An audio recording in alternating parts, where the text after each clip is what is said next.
நெடுவாசல் பகுதி மக்களின் சந்தேகங்களை தீர்த்த பிறகே ஹைட்ரோ கார்பன் திட்டம் செயல்படுத்தப்படும் என்று மத்திய பெட்ரோலியத்துறை அமைச்சகம் தற்போது வெளியிட்டிருக்கிறது அறிவிப்பை.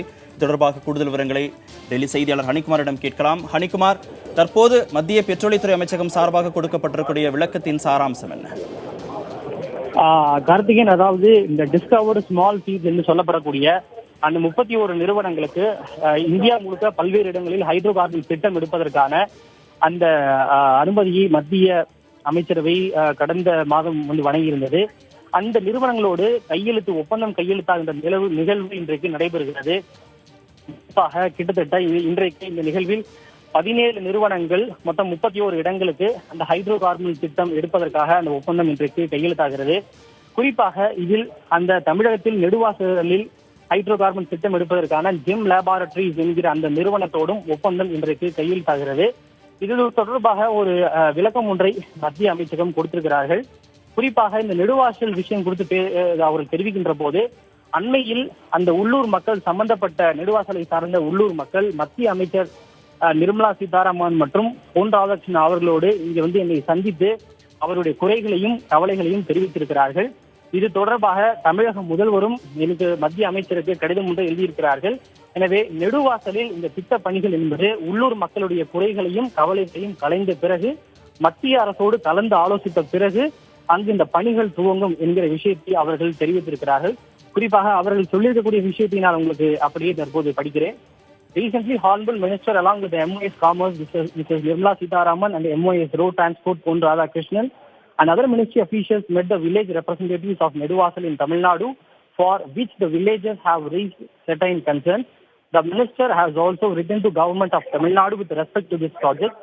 The work on this field will start when government of Tamil Nadu addresses the local concerns in consultation with the central government என்று அவர்கள் தெளிவுபடுத்தியிருக்கிறார்கள். ஆக இன்றைக்கு ஒப்பந்தம் கையெழுத்தாகிறது. இருந்தாலும் பணிகள் என்பது உள்ளூர் மக்களுடைய குறைகளையும் கவலைகளையும் கலந்த பிறகு மீண்டும் ஒரு முறை மத்திய அரசோடு கலந்து ஆலோசனை செய்த பிறகுதான் அங்கு பணிகள் துவங்கும் என்பதை அவர்கள் தெரியப்படுத்தியிருக்கிறார்கள். ஹனிகுமார், ஹைட்ரோ கார்பன் திட்டம் தொடர்பான சந்தேகங்களை தமிழக அரசு தீர்க்கும் அப்படின்னு மத்திய அரசு வெளியிட்டிருக்கக்கூடிய அறிக்கையில் இருப்பதாக செய்தி வெளியாகி இருக்கிறது. ஏற்கனவே தமிழக அரசு போராட்டக்காரர்களுக்கு உறுதிமொழி கொடுத்திருக்கிறது இந்த திட்டம் செயல்படுத்தப்படாது என்று. மத்திய அரசுகிட்டையும் தமிழக அரசு சார்பாக கோரிக்கை விட்டிருக்கிறாங்க. இந்த நிலையில சந்தேகங்களை தீர்க்க வேண்டிய பொறுப்பை தமிழக அரசிடம் மத்திய அரசு ஒப்படைத்திருக்கிறது. இது எப்படி பார்க்கிறது?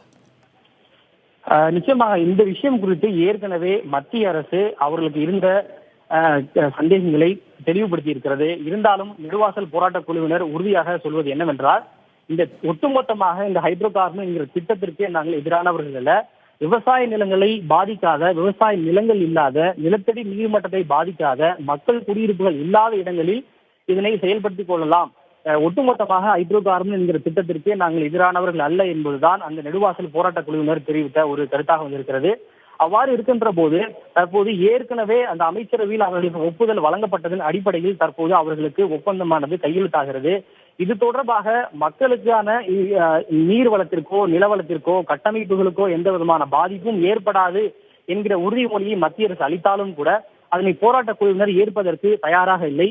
இருந்தாலும் கூட இது தொடர்பாக மாநில அரசோடு பேசி மக்களுடைய உணர்வுகளுக்கு மாறாக அங்கு எந்த திட்டமும் செயல்படாது என்கிற உறுதியை அவர்கள் அளித்திருக்கிறார்கள்.